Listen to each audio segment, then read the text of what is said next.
Budget पर मैं आपके माध्यम से बात रखना चाहता हूं। सबका साथ सबका विकास पर ये उसी थीम को लेकर के हमारा केंद्रीय बजट 2025-26 का ऐसा बजट है जो समावेशी बजट है। विकास, गरीबी उन्मूलन, गुणवत्तापूर्ण शिक्षा और आर्थिक सशक्तिकरण के बढ़ाने से लेकर जो माननीय प्रधानमंत्री मोदी का विकसित भारत का संकल्प है, उस संकल्प को पूरा करने का ये बजट है। ये बजट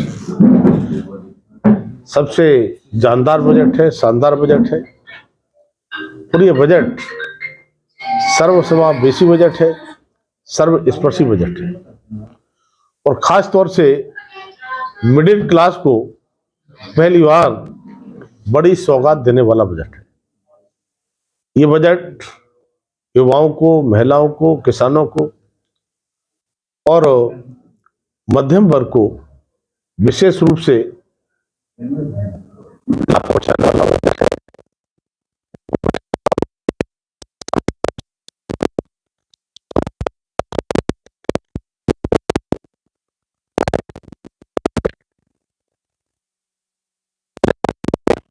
विशेषता यह है कि किसी भी विभाग का बजट में धनराशि घटाई नहीं गई है, सभी में बढ़ाने का काम हुआ है। एक लंबे समय से जो हमारा मध्यम वर्ग था, जिसकी भूमिका इस देश के विकास में बहुत ही महत्वपूर्ण रहती है, इनकम टैक्स को लेकर, इनकम टैक्स की सीमा को लेकर चर्चा करता था, तब मैं कह सकता हूं कांग्रेस के 55-60 वर्ष के शासन में, क्योंकि उनका कोई विजन नहीं था और कांग्रेस की सरकार ने इस देश के नागरिकों की सामर्थ्य को पहचाना नहीं था, इसलिए उन्होंने इस देश के नागरिकों की सामर्थ्य का इस्तेमाल न करके उनके हाथों को बांधने का काम किया, उसको निराश करने का काम किया और 2013 में आदरणीय प्रधानमंत्री मोदी से आने से पहले जो कांग्रेस का बजट था, मनमोहन सिंह सरकार का बजट, उसमें आयकर की सीमा केवल 2 लाख तक पहुंचे थे। लेकिन आदरणीय प्रधानमंत्री मोदी जी ने इस देश की ताकत को पहचाना, इस देश के नागरिकों की सामर्थ्य को पहचाना और इनकम टैक्स में बड़े बदलाव करते हुए, जहां इससे पहले ये 7 लाख इनकम करने का काम किया था, वो भी एक बड़ा कदम था। लेकिन मुझे लगता है कि बड़े बड़े अर्थशास्त्री, चाहे किसी भी निम्न वर्ग हो, मिडिल हो या अपर क्लास हो, किसी ने भी सोचा नहीं होगा, राजनीतिक पंडित हो या विचारक लेखक हो, उन्होंने भी कभी यह नहीं सोचा होगा कि इनकम टैक्स की जो सीमा है, इसमें इतनी बड़ी छलांग लगाने का काम होगा। तब मैं कहूँगा एक इतिहास बनाने का काम माननीय प्रधानमंत्री मोदी जी की सरकार में, वो तीसरा टर्म है, वित्त मंत्री जी का 8वां बजट, और जब 7 लाख से सीधा 12 लाख की आय की बात कही कि टैक्स फ्री होगा 12 लाख तक, तो सच में मैं तो सदन में था, जहां एक तरफ सत्ता पक्ष के लोग अपनी हाथों से थपथपी लगा रहे थे, तो मैंने विपक्ष के लोगों को भी मेज थपथपाते देखा। तो सच में आज फिर कयास लगाने लगे कि 12 लाख तक का हुआ है, इसमें हो सकता है कि सेविंग के बाद में होगा, लेकिन 12 लाख तक की इनकम पर किसी को भी कोई टैक्स नहीं देना पड़ेगा, ये क्लियर कर दिया। और अगर हम नौकरी में हैं तो ये 75,000 स्टैंडर्ड डिडक्शन के साथ में 12,75,000 हमारी आय की सीमा हो जाती है, तब मैं कह सकता हूं कि बिना इनकम टैक्स दिए 12 लाख और 12,75,000 तक अपनी आय को, और साथ ही साथ 4 लाख, 8 लाख, 12 लाख, 16 लाख, 20 लाख, 24 लाख की जो स्लैब बनाए गए हैं, केवल 5-5% के रेशियो से बढ़ाते हुए, तब मैं कह सकता हूं कि आज हमारे देश के नागरिकों की आय भी बढ़ेगी, खपत भी बढ़ेगी। जब हमारी इनकम होगी, पैसा होगा, तो हम खरीदारी करेंगे। तब मुझे लगता है ये बजट आदरणीय प्रधानमंत्री मोदी जी का विजन है 2047 में विकसित भारत का, उसके लिए मील का पत्थर साबित होगा।